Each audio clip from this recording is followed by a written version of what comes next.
Hello, welcome back to another video. আজকে এই ভিডিওর মধ্যে আমরা মিউটেবল এবং ইমিউটেবল অবজেক্ট নিয়ে আলোচনা করব এবং তার কিছুটা বোঝার চেষ্টা করব। যদিও অবজেক্টের কনসেপ্ট আমরা এখনো ইন ডেপথে পড়িনি, তবুও এই প্রাথমিক অবস্থাতেই আমরা অবজেক্ট সম্বন্ধে কিছুটা ধারণা দিয়ে দিতে চাই, কনসেপচুয়াল ধারণা। এই বিষয়টাকে অতটা জটিল করলে হবে না। যেমন অন্যান্য প্রোগ্রামিং ল্যাঙ্গুয়েজে প্রথমে ক্লাস তৈরি করে তারপরে অবজেক্ট বানিয়ে তারপর থেকে কনসেপ্টগুলো আস্তে আস্তে বুঝতে পারা যায়, কিন্তু পাইথন একটা যেহেতু সহজ প্রোগ্রামিং ল্যাঙ্গুয়েজ, সেই জন্য সহজভাবে এটাকে বোঝানোর চেষ্টা করব।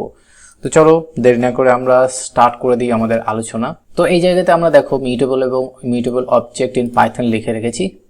আর মনে রাখতে হবে যে পাইথন প্রোগ্রামিং ল্যাঙ্গুয়েজে এটা একটা গুরুত্বপূর্ণ এবং পরীক্ষাতে এই জায়গা থেকে অনেক প্রশ্ন আসে, সেই জন্য এই মিউটেবল এবং ইমিউটেবল অবজেক্টের কনসেপ্টটা আমাদের বোঝা অত্যন্ত জরুরি। এবং মনে রাখতে হবে যে পাইথনের প্রত্যেকটা ভেরিয়েবল একটা অবজেক্ট রেফারেন্সকে ধারণা করে। তো let me explain this in a bit easier way.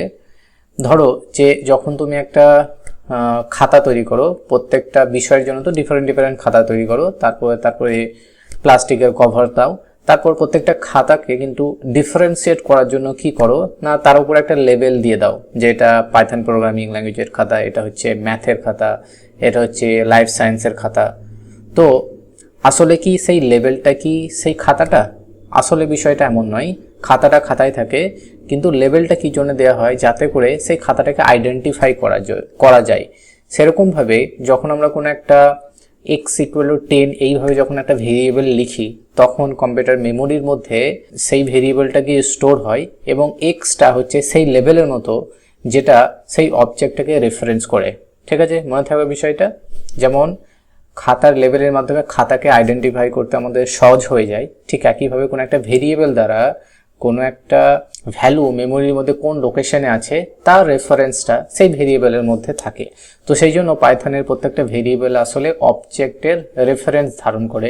আশা করি বোঝা গেছে। যদি না বুঝতে পারো, কি অসুবিধা হচ্ছে, তাহলে কিন্তু কমেন্টে লিখে আমাকে জানাতে পারো, তাহলে বিষয়টা নিয়ে আরও আলোচনা করা যেতে পারে।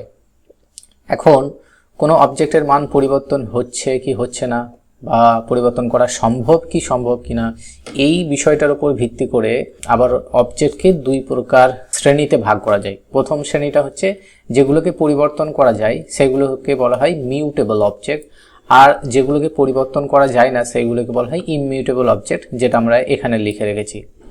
তো একজন পাইথন প্রোগ্রামারের জন্য বা পাইথন ডেভেলপারের জন্য এই ধারণাটা জানাটা অত্যন্ত গুরুত্বপূর্ণ, কারণ এটি মেমোরি ম্যানেজমেন্ট বা পারফরমেন্স অপটিমাইজেশন বা সিস্টেমকে বাগ ফ্রি রাখার জন্য এটা খুবই গুরুত্বপূর্ণ। এখন চলে আসি অবজেক্ট কি, কারণ আমরা অবজেক্টকে দুই ভাগে ভাগ করেছি। যদি অবজেক্ট নাই জানি তাহলে একটু বুঝতে অসুবিধা হবে।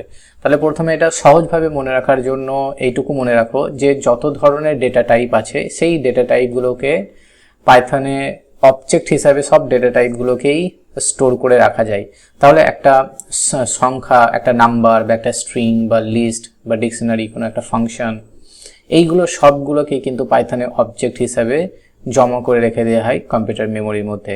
তো এখানে দেখো, যখন আমরা ভেরিয়েবলে পড়েছি, ভেরিয়েবলকে এইভাবে কিন্তু আমরা ইনিশিয়ালাইজ করি বা ডিক্লেয়ার করি পাইথন প্রোগ্রামিং ল্যাঙ্গুয়েজে, এবং এইগুলোর মধ্যে ভ্যালু 10 এখানে দিয়েছি, পাইথন এখানে দিয়েছি 1 2 3। তো এখানে যে ইনিশিয়ালাইজেশন ভেরিয়েবলের ইনিশিয়ালাইজেশনগুলো আছে, এখানে 10 পাইথন, প্রত্যেকটাই অ্যাকচুয়ালি এক একটা অবজেক্ট, এবং এই পার্টিকুলার থার্ড অবজেক্টটার মধ্যে কিন্তু অনেকগুলো ভ্যালু একসঙ্গে স্টোর করে রাখা হয়েছে, সেই জন্য এটা একটা ডিফারেন্ট টাইপের একটা ভেরিয়েবল বলতে পারি। ঠিক আছে, তো এইটা কি ধরনের ভেরিয়েবল সেটা আমরা পরে ডিসকাস করব। তো এই ভেরিয়েবলটাকে আমরা লিস্ট টাইপের ভেরিয়েবল বলি। এই লিস্ট সম্বন্ধে আমরা ডিটেলসে পরবর্তী সময়ে আরও বিস্তারিত আলোচনা করব। তো যখন আমরা কোনো ভেরিয়েবল তৈরি করি, তখন ভেরিয়েবল আসলে সেই অবজেক্টের মেমোরি অ্যাড্রেসকে রেফারেন্সটা ধারণ করে, মানে স্টোর করে রেখে দেয়। ঠিক আছে, তো এই জিনিসটা মনে রাখতে হবে। এবার আমরা চলে আসি যে আমরা দুটো শ্রেণী নিয়ে যে আলোচনা করলাম, মিউটেবল এবং ইমিউটেবল, সেটার সম্বন্ধে চলো আলোচনা করি। তো মিউটেবল অবজেক্ট কি না, যেসব অবজেক্ট তৈরি হওয়ার পর তাদের অভ্যন্তরীণ মানকে পরিবর্তন করা যায় না, তাদেরকে ইমিউটেবল অবজেক্ট বলা হয়। অর্থাৎ অবজেক্ট একবার তৈরি হয়ে গেলে তার ডেটা পরিবর্তন করার চেষ্টা করলে পাইথন পুরানো যে অবজেক্ট পরিবর্তন না করে নতুন একটা অবজেক্ট বানিয়ে দেয়। অর্থাৎ আমরা ধরো একটা ভেরিয়েবলের মধ্যে এক্সাম্পল দিয়ে একটা ইন্টিজার ভেরিয়েবলের মধ্যে আমরা 10কে স্টোর করলাম, ঠিক আছে। তো যখন অন্য একটা ভেরিয়েবল এক্স ইকুয়াল টু আবার 20 দিয়ে দেবো, তখন সেটা কিন্তু নতুন একটা অবজেক্টকে রেফার করবে। তো সেই জন্য এটাকে আমরা ইমিউটেবল অবজেক্ট বলবো। তো ইমিউটেবল অবজেক্টের বৈশিষ্ট্য কি? তৈরি হওয়ার পর সেটাকে পরিবর্তন করা যায় না, মেমোরি নিরাপদভাবে ব্যবহার করা যায় সেই জন্য, এবং হ্যাশেবল হওয়ায় ডিকশনারি কি হিসাবে ব্যবহার করা যায়, এবং থ্রেড সেফটি বেশি প্রদান করে। তো এইগুলো হচ্ছে তোমার ইমিউটেবল অবজেক্টের বৈশিষ্ট্য। এবার ইমিউটেবল ডেটা টাইপ কোনগুলো সেগুলো দেখো। ইমিউটেবল যে ডেটা টাইপগুলো আছে, যেমন integer, float, complex, Boolean, STR, tuple, তারপরে ফ্রোজেন সেট। তো এই যে সমস্ত ডেটা টাইপগুলো হচ্ছে সেগুলো সবই কিন্তু ইমিউটেবল ডেটা টাইপ। এবার চলে আসি ইমিউটেবল অবজেক্টের উদাহরণ কিভাবে আমরা জানতে পারবো না। ধরো এক্স ইকুয়াল টু আমরা 10 স্টোর করেছি, আমাদের আইডি বলে একটা ফাংশন আছে। সেই আইডি অফ এক্স যদি আমরা প্রিন্ট আউট করি, তাহলে এই অবজেক্টের একটা স্পেসিফিক ইউনিক নাম্বার আমাদেরকে দেবে, এবং সেই নাম্বারটা হচ্ছে এক্স ভেরিয়েবলের বা এই অবজেক্টটা যে একটা ইউনিক নাম্বার সেটা আমাদের প্রিন্ট আউট করে দেবে। তো এটা আমরা প্র্যাকটিক্যাল করে দেখাচ্ছি এটা তুমি কিভাবে করবে। দেখো আমরা এই জায়গাতে চলে আসি, আমরা জুপিটার নোটবুকের মধ্যে চলে এসেছি। এখন যদি ইন্টিজার এক্স, এটা ডেটা টাইপটা লেখার দরকার নাই, আমরা যদি এক্স ইকুয়াল টু 10 এটা লিখি, ওকে। এবার আমরা যদি প্রিন্ট করি, আর প্রিন্ট করার পরে যদি এক্সকে প্রিন্ট করি, তাহলে এক্স এর ভ্যালু দিয়ে দেয়। কিন্তু এখন এই প্রিন্টের মধ্যে আমরা আইডি বলে একটা মেথডকে কল করব, এবং মেথডের মধ্যে আমরা যদি এক্স দিই, তাহলে আমাদের দেখো একটা স্পেসিফিক নাম্বার বা একটা ইন্টিজার ভ্যালু দিয়ে দেবে, অর্থাৎ এই অবজেক্টটার একটা ইন্টিজার নাম্বার দিয়ে দেবে যেটা ইউনিক অলওয়েজ। যতক্ষণ পর্যন্ত আমাদের মেমোরির মধ্যে এক্স ভেরিয়েবলটা থাকবে ততক্ষণ পর্যন্ত এই পার্টিকুলার নাম্বারটা দেবে। কিন্তু যদি আমরা এক্স ভেরিয়েবলকে পরিবর্তন করে দিই, তাহলে কিন্তু তার আইডিটা চেঞ্জ হয়ে যাবে। কিভাবে? এখন আমরা ধরো উপরে একটা আমরা প্রিন্ট আউট করলাম, এখন এক্স ইকুয়াল টু আমরা যদি এক্স প্লাস 5 করে দিই, ঠিক আছে, তার মানে ভ্যালুটাকে চেঞ্জ করে দিলাম। এবার আইডিটা কি একই থাকবে কি থাকবে না, তাহলে আমরা বুঝতে পেরে যাব উত্তরটা, যে যদি চেঞ্জ হয়ে যায় তাহলে এটা অ্যাকচুয়ালি আপডেট করে দিচ্ছে এক্স ভেরিয়েবলটাকে, না হলে কিন্তু আপডেট করছে না, সেটা একটা নতুন রেফারেন্স তৈরি করছে। তো এখানে দেখো দুটো আইডি কিন্তু ডিফারেন্ট, এটা লাস্টে 28 আছে, 88 আছে। তো এর থেকে বোঝা যাচ্ছে যে যখন আমরা এক্স এর ভ্যালু পরিবর্তন করেছি তখন কিন্তু অবজেক্ট রেফারেন্সটা চেঞ্জ হচ্ছে। তার প্রমাণ হচ্ছে যে স্পেসিফিক আইডিটা জেনারেট হচ্ছে, সেই আইডি দুটো ডিফারেন্ট। তো এখানে এক্স ভেরিয়েবলের মান হচ্ছে প্রথমে 10 ছিল, আমরা চেঞ্জ করে x equal to x plus 5 করেছি, লেখা হলো। তখন পাইথনের পুরোনো অবজেক্টটাকে পরিবর্তন করেনি, বরং নতুন মান 15 দিয়ে একটা নতুন অবজেক্ট তৈরি করেছে, ফলে আইডি অফ এক্স পরিবর্তন হবে। তো এই জন্য এটাকে আমরা বলছি ইমিউটেবল অবজেক্ট, ওকে। তো মেমোরিতে রিপ্রেজেন্টেশন কি করা হচ্ছে, দেখো মেমোরি রিপ্রেজেন্টেশনে এক্স এর এখানে দেওয়া হয়েছে অ্যারো দিয়ে, বোঝানো হচ্ছে এখানে 10 আছে, তারপর এটাকে চেঞ্জ করা হচ্ছে, এবং এক্স এখন 15 কে রেফার করছে, যেটা দুটো ডিফারেন্ট অবজেক্ট। তো এখানে 10 অবজেক্ট অপরিবর্তিত থাকে, এবং নতুন 15 অবজেক্ট একটা তৈরি হয়, যেটা ডিফারেন্ট একটা অবজেক্টকে রেফার করে, সেটাই এখানে বোঝানো হচ্ছে। এবার চলে আসি যে মিউটেবল অবজেক্ট কি। যে সমস্ত অবজেক্ট তৈরি করার পর তাদের আভ্যন্তরীণ ডেটা পরিবর্তন করা যায়, সেগুলোকে মিউটেবল অবজেক্ট বলা হয়। এবার একই অবজেক্টের ভিতরে নতুন ডেটা যোগ করা যায়, বা সেটাকে পরিবর্তন করা যায়, বা মুছে ফেলা যায়। এবার মিউটেবল অবজেক্টের বৈশিষ্ট্যগুলো কি, এগুলো পরীক্ষায় কিন্তু 2 মার্কসের ছোট ছোট প্রশ্ন আসতে পারে, সেই জন্য এখানে কিন্তু সুন্দর করে সাজিয়ে এখানে লিখেছি। তৈরি হওয়ার পর পরিবর্তন করা যায় একই মেমোরি লোকেশন ব্যবহার করে, এবং ডেটা আপডেট করা সহজ, বড় কালেকশন পরিচালনার জন্য উপযোগী। এবার ইমিউটেবল অবজেক্টের ডেটা টাইপগুলো যেগুলো আছে সেগুলো কি কি, যেমন এর মধ্যে লিস্ট আছে, ডিকশনারি আছে, সেট আছে, বাইট অ্যারে আছে, এবং তার এক্সাম্পলগুলো এখানে আছে। তো একটা উদাহরণ দিলেই কিন্তু জিনিসটা বোঝা যাবে। ধরো একটা নাম্বার আমাদের এখানে লিস্ট আছে, ঠিক আছে। তো এই লিস্টটাকে আমরা প্রথমে আমাদের পুরো কোডকেই কপি করে নিই।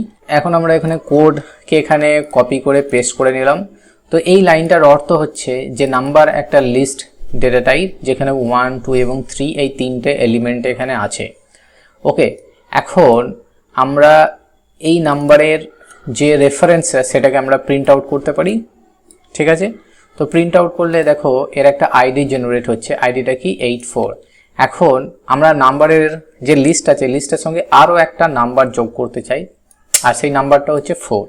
এখন অ্যাপেন্ড বলে একটা ফাংশন আছে, এই ফাংশনটা কল করলেই কি হবে, এই লিস্টের 1 2 3 সঙ্গে আর একটা নাম্বার যোগ হয়ে যাবে, সেটা হচ্ছে 1 2 3 4 হয়ে যাবে। এখন যদি আমরা আইডিটাকে আবার কল করি, যে নাম্বারের রেফারেন্সটা চেঞ্জ হচ্ছে কি হচ্ছে না স্পেসিফিক আইডিটা, তাহলে কিন্তু দেখব যে তার রেফারেন্সটা চেঞ্জ হচ্ছে না। দেখো দুটো রেফারেন্সই কিন্তু আমাদের 68 68 আছে, তার মানে একটা অবজেক্টকেই কিন্তু রেফার করছে। এবার তোমার মনে হতে পারে যে আমি যদি এটাকে রান করি তাহলে এটা দেখো 56 চলে আসছে, কিন্তু যখন আমরা এটাকে রিরান করছি তখন সেই ডেটাগুলোকে মুছে দিচ্ছে, আবার পুনরায় জেনারেট করছে। এবং অ্যাট এ টাইম একটা প্রোগ্রামের মধ্যে যদি এই দুটোকে একসঙ্গে এক্সিকিউট করা হয় তাহলে কিন্তু তাদের ইউনিক ভ্যালুই পাবো, এটা কিন্তু মনে রাখতে হবে। তাহলে মানে বোঝা যাচ্ছে যে নাম্বার লিস্ট হচ্ছে একটা মিউটেবল অবজেক্ট। যদি আমরা সেটার মধ্যে কোনো কিছু জিনিস আপডেট করি, কোনো একটা ভ্যালুকে আপডেট করি, তবু কিন্তু তার রেফারেন্সগুলো চেঞ্জ হবে না। এখন আমি যেহেতু আমরা নাম্বারটাকে আমরা প্রিন্ট করিনি, নাম্বারটা কিন্তু আমরা প্রিন্টও করতে পারি, এই আইডিটাকে মুছে দেব।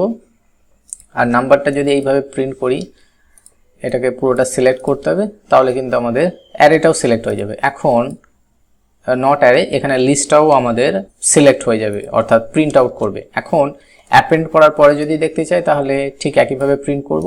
দেখো 1 2 3, তারপরে একই রেফারেন্স আছে, এই যে রেফারেন্সটা আছে এই রেফারেন্সটা কিন্তু এবার অ্যাপেন্ড করে দিয়েছি, তারপরে 4টা দেখো এখানে চলে এসছে, এবং দেখো কিন্তু অ্যাড্রেসটা স্পেসিফিক আইডিটা কিন্তু চেঞ্জ হয়নি, ঠিক আছে। তো এটাই আমাদের দেখানোর উদ্দেশ্য। তো এখানে লিস্টের মধ্যে নতুন এলিমেন্ট যোগ করা হয়েছে, পাইথন নতুন অবজেক্ট তৈরি করেনি, বরং একই অবজেক্টের ভিতরে ডেটাটাকে পরিবর্তন করেছে। ফলে লিস্টের মেমোরি অ্যাড্রেস একই থাকবে এবং আউটপুট হবে 1 2 3 4। এবার স্ট্রিং কেন ইমিউটেবল, সেটা হচ্ছে একটা অন্যতম গুরুত্বপূর্ণ প্রশ্ন। অনেক সময় শর্ট কোয়েশ্চেনের মধ্যে কিন্তু পরীক্ষায় এই প্রশ্নটা আসে যে পাইথনের মধ্যে স্ট্রিং কি মিউটেবল না ইমিউটেবল। ঠিক আছে, তো স্ট্রিং পাইথনের একটা ইমিউটেবল ডেটা টাইপ। পাইথনের যখন দেখো নেম আছে, তো নেমের আমরা এখানে কি লিখেছি, পাইথন, এটা দিয়েছি। এখন নেমের যদি 0 পজিশন দিয়ে আমরা এটাকে প্রিন্ট আউট করতে চাই, তাহলে আর এখানে যদি জে দিয়ে দিই তাহলে টাইপে একটা এরর আসবে। তো এটা আমি করে দেখাই। ধরো এখানে আমি নিয়েছি পাইথন, আর এটা যদি আমরা এক্সিকিউট করি, দেখো এখানে টাইপ এরর আসছে। এখানে কি বলছে, str object does not support item assignment. তো এইভাবে কিন্তু আমরা করতে পারি না। যখন আমরা সি প্রোগ্রামিংয়ে দেখেছি যে যখন আমরা এইভাবে লিখি তখন স্ট্রিংটাকে কি একটা অ্যারের মধ্যে স্টোর করা হয় এবং প্রত্যেকটা পজিশনগুলোকে একটা ইন্ডেক্স থাকে, কিন্তু সেটা এখানে এইভাবে কিন্তু চলে না, এটা কিন্তু ভুল হবে। আর এইভাবে করলে কিন্তু এরর আসবে, এবং এররটা কি, টাইপ এরর দেবে, str object does not support item assignment. এইভাবে কিন্তু আইটেমকে অ্যাসাইন করতে পারবো না। এবার এই এররটা আসছে কারণ কি, স্ট্রিং এর কোনো ক্যারেক্টার সরাসরি আমরা পরিবর্তন করতে পারি না। সঠিক উপায়টা কি, সঠিক উপায় হচ্ছে যদি করতে চাই তাহলে এইভাবে করতে হবে, অর্থাৎ নেম ইকুয়ালস টু জে এর সঙ্গে কনক্যাটিনেট করে তারপরে এইভাবে করতে পারবো। যেমন এটাকে আমরা কপি করে নিই, কপি করে এখন পেস্ট করলাম। এটাকে যদি রান করি, দেখো পাইথনের যে ফার্স্ট পজিশনটা সেটা কিন্তু যদি আমরা চেঞ্জ করতে যাই তাহলে প্রথমে যেই ক্যারেক্টার দিয়ে চেঞ্জ করতে যাই সেই ক্যারেক্টারটা দিতে হবে, তারপরে কোন পজিশনের ক্যারেক্টারটাকে চেঞ্জ করতে চাই সেই পজিশনটা দিতে হবে, তারপরে হবে। এখন যদি দুটো ভেরিয়েবলের যদি আমরা আইডি চাই তাহলে কিন্তু আইডিটাও আমরা প্রিন্ট করতে পারি, যেমন প্রিন্ট, তারপরে এখানে যদি আইডিকে লিখি আর আইডি লিখে যদি আমরা নেম লিখি আর এর পরবর্তী সময়ে চেঞ্জ করার পরে যদি লিখি তাহলে সেটা কি উত্তর দেয়। দেখো এখানে দেখো দুটো ডিফারেন্ট আইডি জেনারেট করছে, তাই না? তাহলে আপডেট করার পরে কিন্তু সেটা একটা নতুন অবজেক্ট তৈরি করছে, সেই জন্য এটা ইমিউটেবল।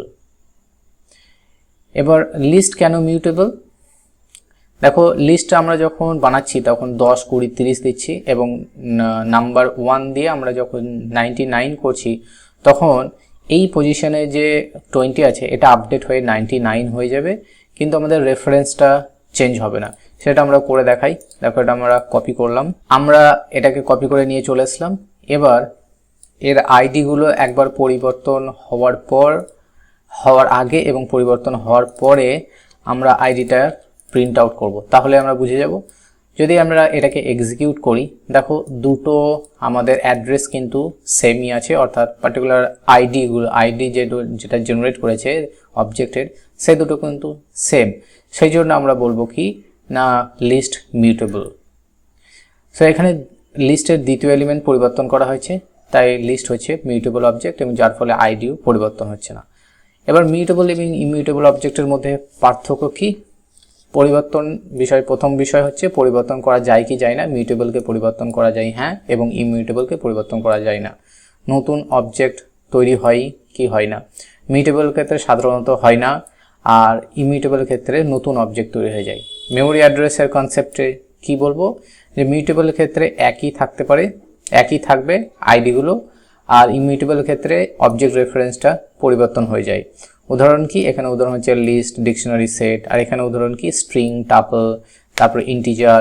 পারফরমেন্স কি, ডেটা আপডেট করতে মিউটেবল ভালো এবং ইমিউটেবল সেটা সিকিউরিটির ক্ষেত্রে সেটা ভালো, কিন্তু ইনসার্ট, আপডেট, ডিলিটের ক্ষেত্রে আমরা ইমিউটেবল অবজেক্ট ইউজ না করি, সেটাই আমাদের ক্ষেত্রে ভালো হবে।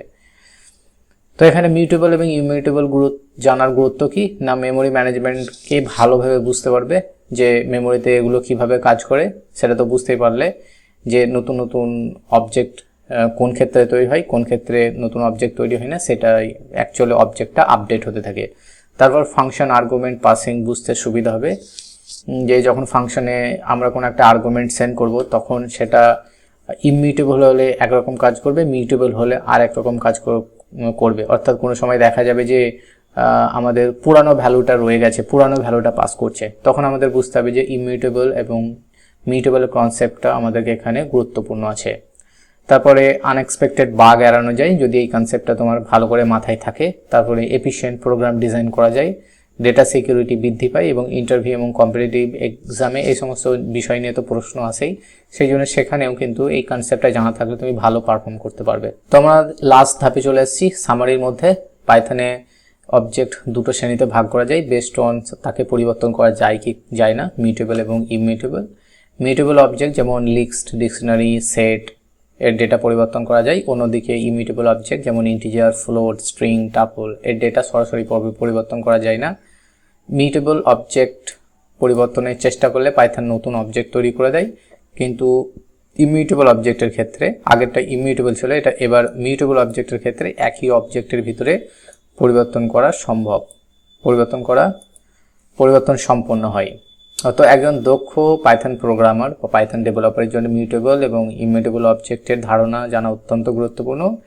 কারণ কি, আমরা অলরেডি এটা ডিসকাস করে নিয়েছি। ওকে, তো আশা করি বোঝা গেছে। যদি এই সম্বন্ধে তোমার কোনো প্রশ্ন থাকে তাহলে এই জায়গাতে আমাদের চ্যানেল, কমিউনিটি এবং আমার হোয়াটসঅ্যাপ পার্সোনাল নাম্বার এখানে দেওয়া আছে, এটা স্ক্যান করে কিন্তু আমাদের কাছে প্রশ্ন করতে পারো।